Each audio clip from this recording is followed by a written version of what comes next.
더불어민주당 대선 경선 후보 탐구 제2탄. 각 후보들의 정책들을 탐구해 볼까요? 1탄 인물 탐구 다들 보고 오셨죠? 아직도 안 보셨다면 인물 탐구도 꼭 봐주시고요. 그럼 정책 탐구 시작합니다.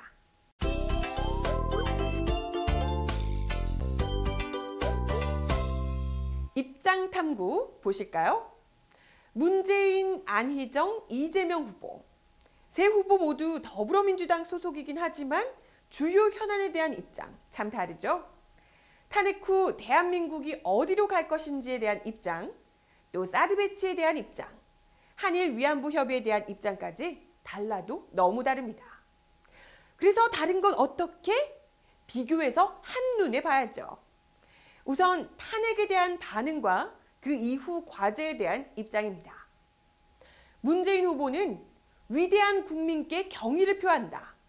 대한민국은 이 새롭고 놀라운 경험 위에서 다시 시작될 것이라며 이제 나라를 걱정했던 모든 마음들이 하나로 모아져야 한다라고 강조했습니다. 근데 이 하나로 모이는 게 정치인이 모이는 통합이 아니라 공정하고 정의로운 세상이 되면 그것이 국민 통합이다. 이런 건데요. 일단 말이 굉장히 좋은데 우리 마음처럼 이 좋은 사람들만 있는 게 아니라 그게 마음대로 될까? 그게 걱정스럽네요. 다음 안희정 후보는 불행한 사태에 가슴이 아프다라고 하면서도 대한민국 민주주의와 역사의 승리라고 평가했습니다. 그러면서 촛불을 들었던 분, 태극기를 들었던 분 모두 반목과 갈등의 시대를 끝내고 화합과 통합의 새로운 시대로 나아가자고 강조합니다. 그러면서 다시 대연정이 필요하다라고 주장했죠. 이거 대통령 탄핵이 됐으니까 봉합을 하자? 이런 건가요? 설마 지금 있는 그 새누리당 아니 자유한국당, 바른정당하고도 대연정에서 적폐청산과 대개혁을 할 수 있다고 진짜 그렇게 믿으시는 거예요? 정말로? 그리고 이재명 후보는 위대한 국민의 날이라고 하면서도 아직은 승리를 이야기할 때가 아니라고 밝혔습니다. 국정농단, 헌정유린의 원인인 대한민국의 기득권 체제는 여전히 해소되지 않았다며 탄핵은 부패와 반칙, 특권 없는 공정국가 건설의 시작이라고 강조했습니다. 이 탄핵을 시작으로 쌓여있는 폐단들을 모두 청산해야 그래야지 문제가 해결된다. 이런 입장이죠.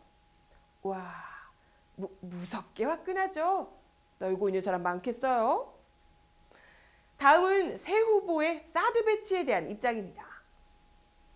문재인 후보는 다음 정권으로 넘겨서 공론화하고 신중하게 논의해서 결정해야 한다는 입장을 밝혔습니다. 현 정부가 공론화 과정도 없이 졸속 결정으로 중국의 경제 보복을 초래한 것을 비판하기도 했지만 강행과 폐기의 입장보다는 다소 신중한 입장을 보이고 있습니다. 반면 안희정 후보는 한미 동맹 관계에서 이미 합의된 사드 배치는 존중해야 한다는 입장을 밝히고 있습니다. 현명하고 균형 잡힌 외교로 한미 동맹이 중국을 적대시하지 않을 것이라는 확실한 메시지를 전달할 것이라고 했는데요. 근데 그건 박근혜 정부에서도 이미 했던 것 같은데. 이미 무기는 들여왔고 금한령 내리고 지금 바짝 얼어붙어 있는데 말로 퉁치는 게 가능할까요? 이재명 후보는 중국의 경제보복, 미국의 굴욕 외교, 일본의 외교 마찰 등 사드 배치는 국가 안보에 전혀 도움이 안 된다며 국가 지도자는 아무리 힘들어도 잘못된 정책을 바로잡아야 하기에 미국이 사드 배치를 철회하게 해야 한다고 주장했습니다. 그걸 어떻게 하느냐가 일단 관건이긴 하지만 그래도 속은 시원하네요. 다음으로 한일 위안부 합의에 대한 입장입니다. 세 후보 모두 합의에 반대하고 있긴 합니다만 약간씩 뉘앙스가 다릅니다. 우선 문재인 후보는 위안부 합의가 일본의 공식적인 사죄가 아니라는 것이 이 문제의 핵심이라며 비판적 입장을 취하고 있습니다. 그래서 어떻게 해결할지는 지켜봐야겠죠. 그리고 안희정 후보는 위안부 합의가 진실한 화해는 아니라는 입장이긴 하지만 경제, 통상, 외교상의 문제에 있어서는 일본에게 우리가 더 절박한 입장이라고 보며 이 둘을 별개로 해결해 나갈 수 있는 투트랙 전략을 쓰겠다고 합니다. 실현 가능성 여부를 떠나서 사과받을 것은 사과받고 필요한 이득은 취하겠다. 이런 입장이네요. 그리고 이재명 후보는 위안부 합의가 법적 요건을 갖추지 못했기 때문에 아예 새로운 해결책을 마련해야 한다는 입장입니다. 지금의 합의 자체를 인정하지 않겠다는 입장이죠.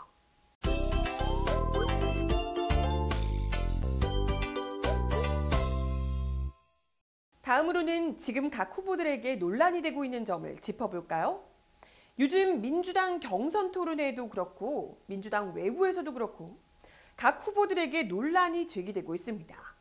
대선 후보 검증 과정에서 피할 수 없는 논란들 한번 탐구해 볼까요?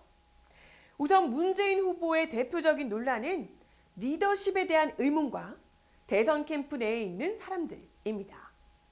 얼마 전 경선 토론회에서 안희정 후보가 문재인 후보의 리더십을 지적하며 맹렬히 공격한 바 있습니다. 손학규, 김한길, 박지원, 안철수, 김종인 등등이 모두 당을 떠나게 하면서 통합의 리더십을 효과적으로 발휘하지 못했다고 생각한다라고 지적했습니다. 얼마 전 김종인 전 대표가 당을 떠날 때는 만류 설득도 하지 않았다. 이런 지적이 있었죠. 이에 대해 문재인 후보는 당을 혁신하는 과정에서 발생한 일이고 혁신에 대해 반대하는 사람들이 떠난 것이다 라고 응수했습니다. 그런 사람들까지도 설득해서 이 혁신의 과정을 이끌어가는 그런 리더십을 보여주진 못했다. 이런 지적은 여전히 남아있네요. 다음으로 요즘 가장 논란이 되는 문재인 대선 캠프 내 인물들. 우선 공동선대위원장이 된 정경진 전 부산시 행정부시장, 영화 다이빙벨을 부산국제영화제에서 상영하지 못하도록 부산시가 압력을 넣을 때 담당자였죠. 또 진익철 전 서초구청장의 경우 추운 날씨에 장시간 동안 청원경찰을 야외 근무를 세워서 사망한 사건 때 최고 책임자였습니다. 그 밖에도 솔루에타 박동원 대표가 일자리위원회에 참여했지만 최근 1년 동안 40% 이상의 직원을 대량 해고한 사실이 논란이 되면서 사퇴하기도 했고요. 박근혜 전 대통령의 경제가정교사로 불리던 김광두 국가미래연구원장을 영입하기도 했습니다. 김광두 교수는 대우조선해양으로부터 차량 지원을 받아 논란이 있었던 인물인데요. 또 손혜원 더불어민주당 의원은 얼마 전 인터넷 방송에서 고 노무현 전 대통령과 관련해 부적절한 발언을 해서 문재인 캠프 홍보 부본부장을 사퇴했습니다. 이 정도만 봐도 이 캠프 내 인사 논란 유독 많습니다. 아무리 문재인 후보에게 호감이 크다 하더라도 캠프 내 인물들이 자꾸 이런 식으로 논란이 된다면 지지자들로서도 실망할 수밖에 없겠죠. 그래서 사람을 잘 보고 적절하게 쓸 수 있는 능력 또한 지도자가 꼭 갖춰야 할 부분입니다. 문재인 후보 말대로 중도나 또 합리적인 우파까지 포용하려는 시도도 이해하지만 그래도 가장 압도적인 지지율을 보이고 있는 후보니만큼 지금 우리 국민들이 원하는 새로운 정치, 새로운 정치인은 어떤 인물일지 잘 생각해 보셔야 하지 않을까요? 네, 안희정 후보와 관련한 대표적인 논란은 과거 정치자금법 위반 혐의와 대연정 발언을 꼽을 수 있습니다.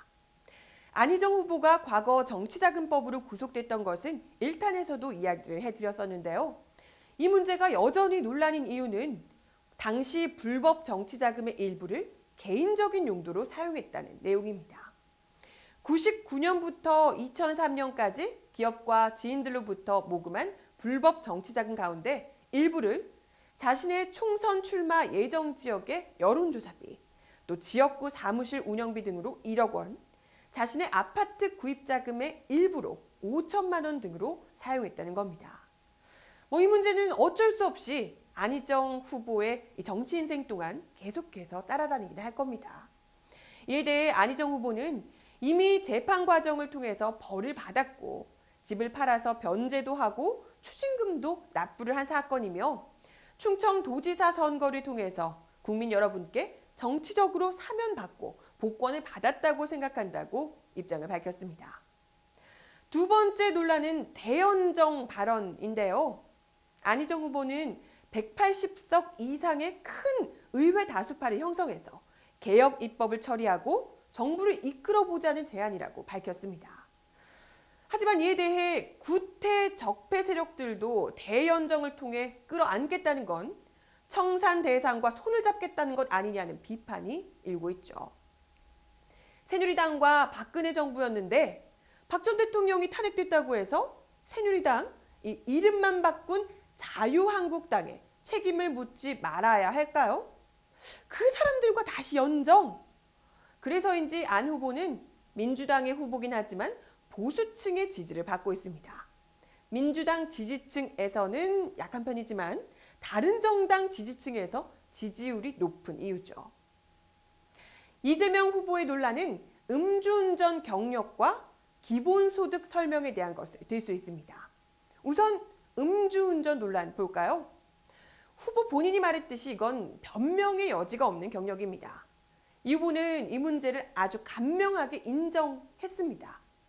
하지만 이 문제 역시 이 후보의 정치 인생을 길게 따라다닐 문제가 되겠죠. 여러분, 한 번 실수가 이렇게 무서운 겁니다. 절대 술 드시고 운전하지 마세요. 다음으로는 기본소득 관련 해설 이미지 논란. 이게 뭘까요? 기본소득은 이재명 후보의 핵심 정책 중 하나입니다.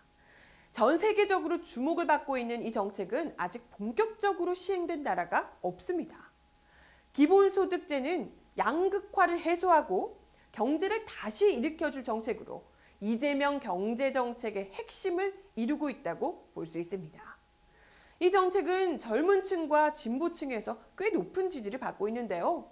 문제는 이 기본소득을 설명하기 위해서 내놓은 이미지가 기본소득에 대한 설명과도 잘 맞지 않는 데다 경제학의 기본적인 내용을 잘못 이해했다는 지적이 나온 겁니다. 끝내는 이 후보 측에서 사과하기에 이르죠. 이 같은 논란은 이재명 후보 측의 정책을 검증할 만큼의 전문가층이 부족한 것 아니냐 이런 우려로 번졌습니다. 정책 이해도 면에서 후보 자신은 다른 후보에 비해 높은 편이지만 반면에 아직 그를 받쳐줄 만한 인물이 부족하다는 얘기입니다. 정치 경력과 이력에서 다른 후보에 비해 규모가 작은 점이 약점으로 드러난 셈이죠. 지금까지 2편에 걸쳐서 더불어민주당 경선 후보들을 탐구해 봤는데요. 대선 레이스가 본격화되면서 더 많은 탐구거리들이 쏟아져 나오고 있습니다. 우리 국민들이 바꾸어내는 정권, 그런 만큼 중요한 이 대선 과정을 두 눈 부릅뜨고 지켜보면서 헬조선이 아닌 살만한 대한민국을 만들 수 있도록 해야겠습니다. 지금까지 정혜림이었습니다.